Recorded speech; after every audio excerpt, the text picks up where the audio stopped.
আগামী 25শে মে ষষ্ঠ দফায় যে আসনগুলোতে নির্বাচন হতে চলেছে তার মধ্যে শুভেন্দু দুর্গ নামে পরিচিত মেদিনীপুর আছে।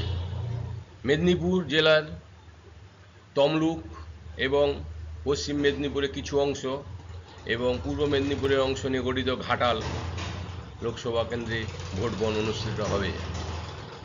এই দুটো কেন্দ্রে খুব হাই ভোল্টেজ কেন্দ্র, কারণ ওই দুটো কেন্দ্রের মধ্যে তমলুক, যেখানে জাস্টিস অভিজিৎ গাঙ্গুলি প্রতিদ্বন্দ্বিতা করছেন, আর একটা কেন্দ্র ঘাটাল, যেখানে দুই অভিনেতা দেব এবং হিরণের দ্বৈরথ। কি হতে চলেছে তা বোঝা যাবে 4ই জুন। তবে এই মুহূর্তে কোন পজিশনে বিজেপি এবং তৃণমূল ক্যান্ডিডেটরা আছেন তার আমি সম্পূর্ণ রাজনৈতিক বিশ্লেষণ করার জন্য আমি ডক্টর অধ্যাপক মানিকপতি আপনাদের সামনে নিয়ে আসতে চলেছি। ওই দুটি কেন্দ্রের সম্ভাবনা কতখানি কোন প্রার্থীর, সম্পূর্ণ নির্বাচন কমিশনের থেকে প্রাপ্ত ডেটার ভিত্তিতে কিন্তু আমি এই রাজনৈতিক আলোচনাটা করছি। প্রথমে চলে আসি তমলুক লোকসভা কেন্দ্রে 2024-এ 3জন ক্যান্ডিডেট আছে। প্রধান 3জন: অভিজিৎ গাঙ্গুলি বিজেপি থেকে, দেবাংশু ভট্টাচার্য তৃণমূল থেকে এবং সায়ন ব্যানার্জি আছে বাম কংগ্রেসের জোট প্রার্থী। এই কেন্দ্রে কিন্তু এসসি ভোটার 14 থেকে 15%, সংখ্যালঘু ভোটার 15 থেকে 16%। এই কেন্দ্রে কিন্তু বর্ধিষ্ণু, এই কেন্দ্রে ভোটার অনেক বর্ধিষ্ণু, এবং এই কেন্দ্রে কিন্তু সংখ্যালঘু ভোটটা কিন্তু পুরো একমুখী নয়। এই কেন্দ্রে সংখ্যালঘু ভোটটা কিছুটা শুভেন্দুর পকেট ভোট রূপে আছে। এবং এই কেন্দ্রে যদি আমি পর্যালোচনা করি 2019 সালে কি ঘটেছে, 2021 সালে কি ঘটেছে তা দেখি, তাহলে দেখতে পাবো এই কেন্দ্রে 7টি বিধানসভা আছে: নন্দীগ্রাম, হলদিয়া, মহিষাদল, তমলুক, নন্দকুমার, ময়না, পাঁশকুড়া পূর্ব।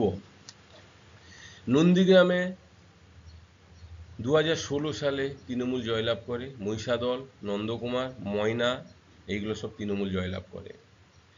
বাম জয়লাভ করে হলদিয়া, তমলুক এবং পাঁশকুড়া পূর্ব, বামফ্রন্টরা জয়লাভ করে।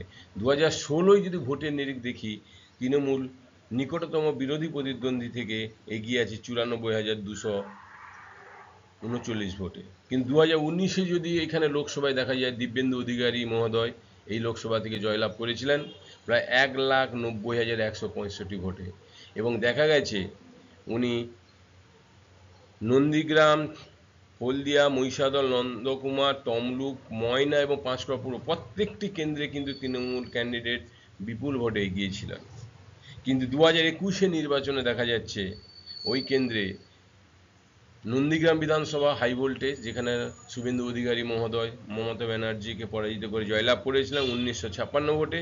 হলদিয়া এবং ময়নায় জয়লাভ করে বিজেপি ক্যান্ডিডেট, এবং খুব সামান্য ব্যবধানে জয়লাভ করে তমলুকে তৃণমূল মাত্র 793 ভোটে। এছাড়া মহিষাদল, নন্দকুমার, পাঁশকুড়া পূর্ব জয়লাভ করে তৃণমূল ক্যান্ডিডেট। কিন্তু প্রাপ্ত ভোটের নিরিখে দেখা যাচ্ছে মাত্র 37 ভোট দিয়ে এগিয়ে আছে বিজেপি ক্যান্ডিডেট। তবে এই কেন্দ্রে কিন্তু বিজেপির উত্থান কিন্তু উল্কার গতিতে হচ্ছে। দেখুন, 2014 সালে বিজেপি যেখানে ভোট ছিল 6.4%, তৃণমূল ছিল 53.6%। 2019-এ তৃণমূলের ভোট 3% কমে বিজেপির ভোট 30% বেড়ে হয় 36.94। আবার 2021-এ দেখা যায় তৃণমূলের ভোট 4% মতন করে 3.5-4% কমে 46.89, এবং বিজেপির ভোট হয়ে যায় 46.9। তাহলে এই বিজেপির ভোট কিন্তু উত্থান হয়েছে, অনেকটা বেড়েছে। তাহলে এই কেন্দ্রে কি মোটামুটি অ্যাডভান্টেজ পজিশনে বলতে পারি জাস্টিস গাঙ্গুলি বিজেপির। পরের একটা হাই ভোল্টেজ লোকসভা হচ্ছে ঘাটালে কিন্তু সংখ্যালঘু ভোটার 16 থেকে 18%, কিছুটা বেশি আছে। এসটি ভোটার 7 থেকে 8, এসসি ভোটার 16 থেকে 17% আছে। ঘাটালে কিন্তু 3জন প্রতিদ্বন্দ্বিতা করছেন মেনলি, এছাড়া এসইউসিআইও ক্যান্ডিডেট দিয়েছে। দেব সিটিং এমপি, উনি প্রতিদ্বন্দ্বিতা করছেন তৃণমূল থেকে। হিরণ চ্যাটার্জি, উনি খড়গপুরের সদরের এমএলএ বিজেপির, উনি প্রতিদ্বন্দ্বিতা করছেন বিজেপি থেকে। যে তপন গাঙ্গুলি জোট প্রার্থী হিসেবে প্রতিদ্বন্দ্বিতা করছেন।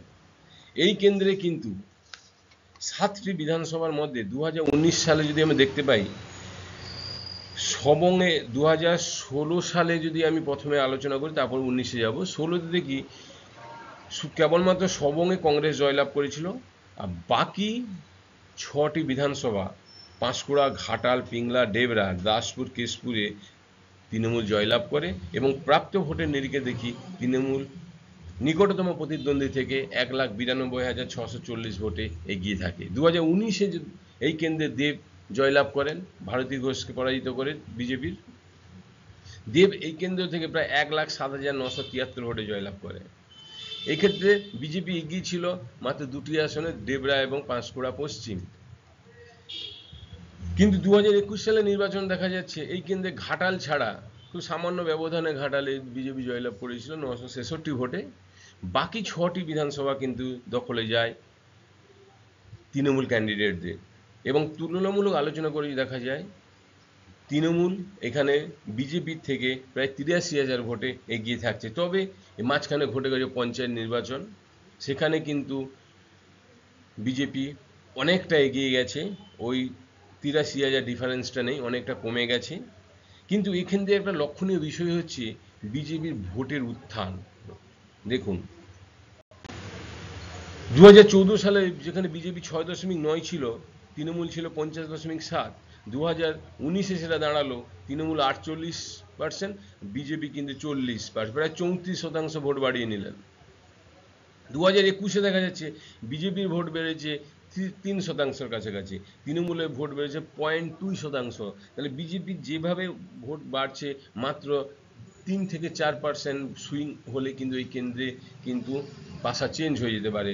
আপাতত তুলনামূলক আলোচনা করে যদি দেখতে পাই দেব সামান্য এগিয়ে আছে, তবে হাড্ডাহাড্ডি লড়াই হবে।